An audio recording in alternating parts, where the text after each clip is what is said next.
балдарда учурайт кант диабет, биринчи тип деп коет. Булар биринчи тип диабети дегенде уйку безиден инсулин чыкпай калып, инсулин алышка муктаж болуп жашап аткан балдар.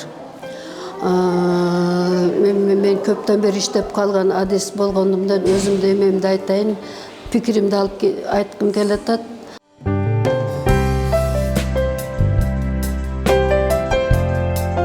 Көбүрөөк бизде балдарыбыз жазда, күздө ооруй баштайт дагы, жанагы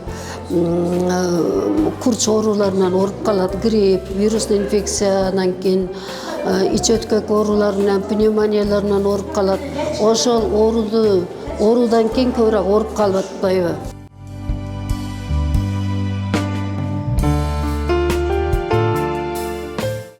Диета терапия кылат, дарыгердин көзөмөндө болуп турат, эндокринологдорду көзөмөндө болуп турат. Инсулиндарыбыз жетерлүү бар. Инсулиндарыбызды ультракороткий дейт, өтө кыска мөөнөттөгү инсулиндарыбыз бар, анан пролонгированный инсулиндар.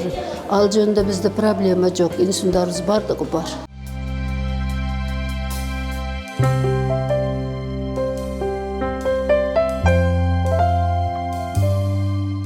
Биринчи балада суусап, анан бат-бат кичи узарга барып калганда өткөрүп салат дагы, анан көбүрөөк кетацио деп коет, ооруну өткөрүп алып келишип калат.